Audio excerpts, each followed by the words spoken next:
सिर्फ राजनीतिक लाभ और महत्वाकांक्षा के वजह से आजकल ट्रेंड चल रहा है ब्राह्मणों भारत छोड़ो, ब्राह्मण विदेशी है। ये मालूम क्यों चल रहा है?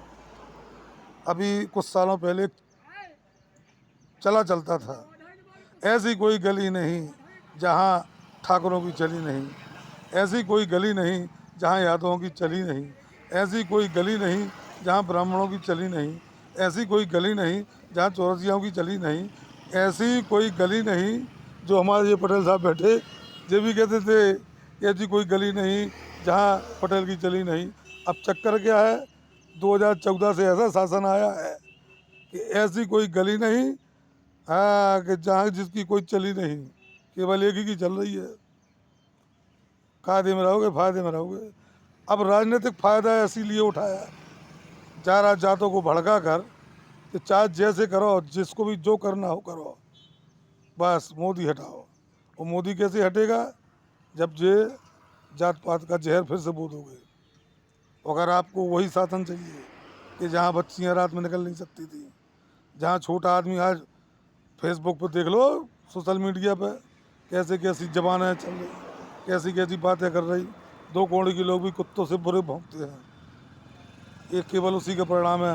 वो आज जो चिल्ला रहे ना संविधान संविधान संविधान, तो भैया हाथ जोड़ के निवेदन है, मैं भी शूद्र हूँ, चौरसिया हूँ, शूद्र कहलाते हैं। संविधान की दुहाई उतनी मत दो जितनी चले। जब तक मोदी है, जब तक संविधान है, इतना याद रखना। क्यों? जिस दिन मोदी चला गया उस दिन संविधान की बहुत धज्जियाँ उड़ेंगी। जो जितने लोग कहते हैं ना कि बाबा साहब ने हम बाबा साहब को सलूट करते हैं, संविधान को मानते हैं, लेकिन जो आने वाली सरकार है जिसको आप लोग चाहते हैं ना कि मोदी हट जाए, वो आ जाए, वो संविधान की धज्जियाँ उड़ा देंगे। और कैसे, वो आपको आज स्पष्ट रूप से बताता हूँ मैं। अफगानिस्तान में बुद्ध की मूर्तियों को बम से उड़ाया गया था। अभी जम्मू कश्मीर में अशोक चिन्ह शिलालेख उस पर था किसी मस्जिद पे, वहाँ के लोगों ने पत्थर तोड़ दिया कि इसमें अशोक चिन्ह है क्यों। तो आज उस चीज़ को समझो, जब तक ये सरकार है, जब तक संविधान है और बाबा साहब है, और बाबा साहब की मूर्तियाँ हर जगह जो आप लोगों ने लगा रखी हैं, इसको कोई छूने वाला नहीं है। वरना जिस दिन सरकार बदलेगी, दूसरे आदमी आएंगे, तो सबसे पहला हमला अंबेडकर की मूर्तियों पे होगा, बुद्ध की मूर्तियों पे होगा। और संविधान, अरे संविधान को पता ही नहीं चलेगा कहाँ जाएगा। जैसे 56 देश चल रहे ना बगैर संविधान के, वैसे ही ये भारत चलेगा। संविधान तो कहोगे तो किसी पुस्तकालय में, तो क्या अनाथालय में भी ढूंढने को नहीं मिलेगा। ये 100% सत्य बात है, इसको स्वीकार करो। जितने भी हमारे बहुजन समाज के भाई हैं, भड़काओ मत आओ।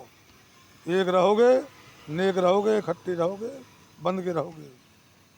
जैसा योगी जी ने कहा है ना, हाँ कि बटोगे तो कटोगे, वो तो आने वाला भविष्य बताएगा।